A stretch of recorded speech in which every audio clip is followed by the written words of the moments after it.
Milan. Stephen K. Bannon leaned back in an armchair opposite a copy of a painting by an Italian old master and explained his modest efforts to build a vast network of European populists to demolish the continent's political establishment. "All I'm trying to be," he said, "is the infrastructure, globally, for the global populist movement."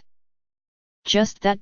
Only months ago, Mr. Bannon was forced out of the White House and Breitbart News, the alt-right news empire he helped make into a political force, for the sharp criticisms of President Trump's children attributed to him in a book.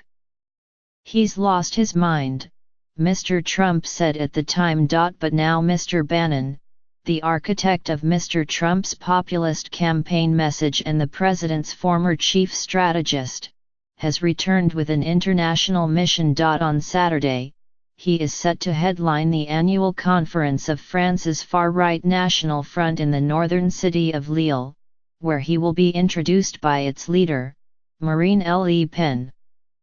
People with knowledge of Mr. Bannon's itinerary suggested that he might meet later in the weekend with the Hungarian Prime Minister, Viktor Orban, but Mr. Bannon declined to say whether or not he would, only saying that he admired Mr. Orban as a hero and the most significant guy on the scene right now.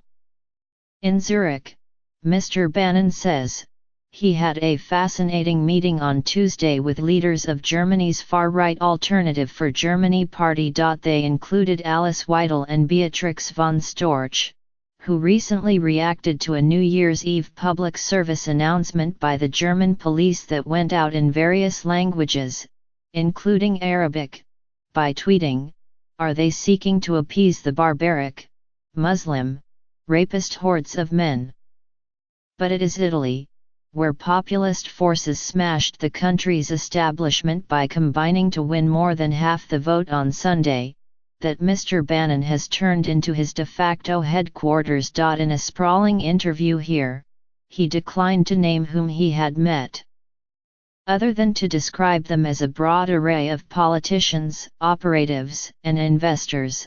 A spokesman for Matteo Salvini, the leader of the Anti-Immigrant League, said the two would have liked to have met, but did not.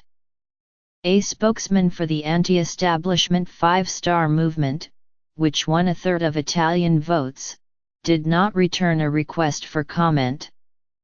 Aside from the occasional coffee at Campo de Fiori or photo op at Piazza Navona, Mr. Bannon has been holed up in hotel rooms, taking meeting after meeting. In Rome, he stayed at the luxurious Raffaele Hotel, where Bettino Craxi, the face of Italy's corrupt establishment and mentor to Silvio Berlusconi, was pelted with coins in 1993 by an angry mob as he departed the political scene. In Milan, he sat in a room at the Grand Principe di Savoia, opposite a copy of Titian's portrait of the Duke of Mantua, a master of intrigue in Renaissance Italy and a longtime sufferer of syphilis, surrounded by red damask wallpaper. Jams were on a room service cart, and a copy of a book titled Headlines All My Life was on the desk. In both cities, he wore a blue and white striped button-down over a polo shirt. In Rome the polo was orange. In Milan it was blue. He sipped sparkling water and described a grand vision for a global populist future. In the United States, Mr. Bannon said, he is working on a project to create a think tank to weaponize populist economic and social ideas. He sees that work spreading to Europe, where a proliferation of populist websites in the image of Breitbart News, either owned by him or others, will spread those ideas, under his guidance. As a final component, he wants to train an army of populist foot soldiers in the language and tools of social media. Mr. Bannon said that a common message he had received from populists throughout Europe was a desire to establish a media outlet for their views. They see what Breitbart did and they want it in their own language, said Mr. Bannon, who slipped into the present tense when talking about the website from which he recently separated. That's the key.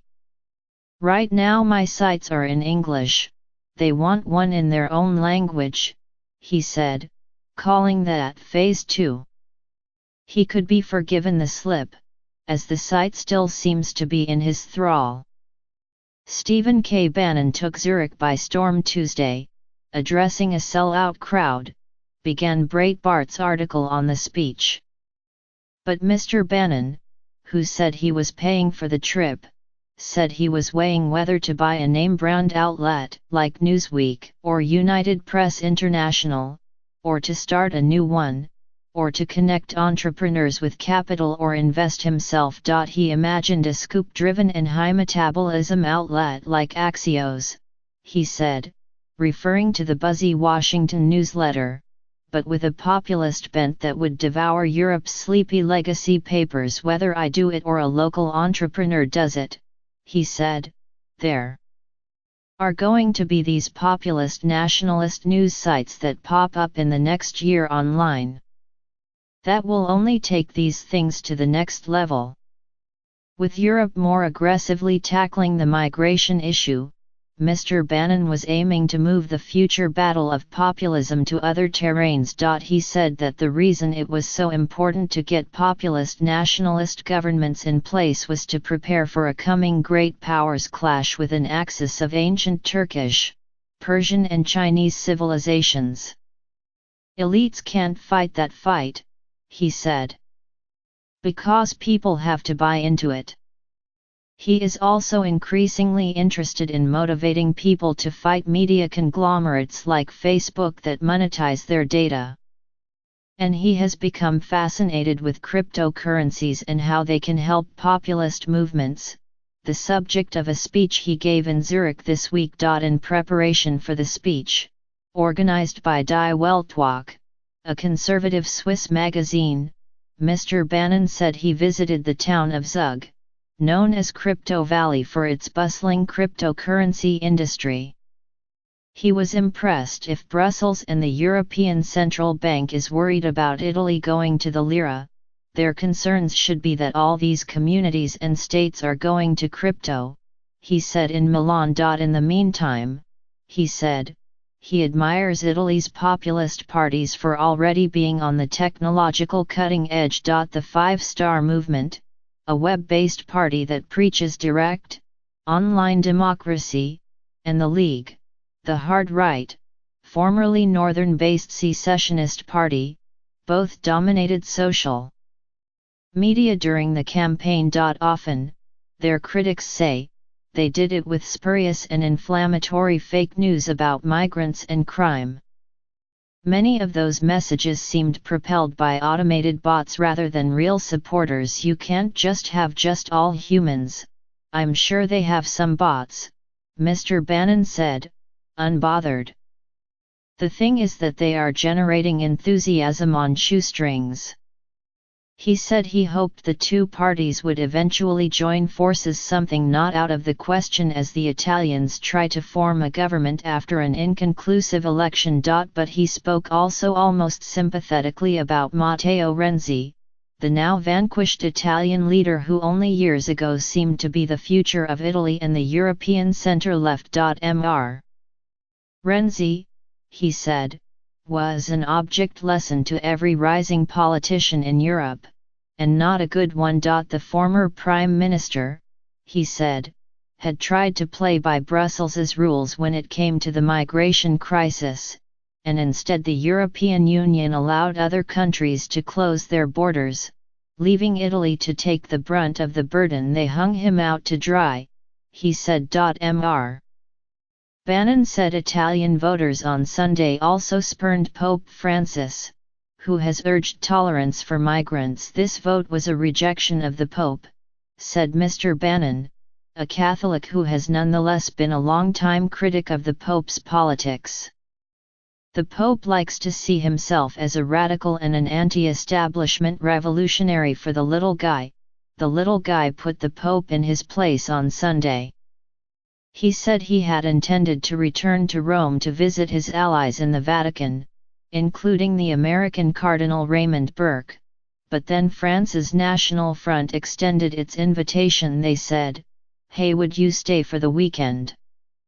Mr. Bannon said, "All our people would love to hear you speak."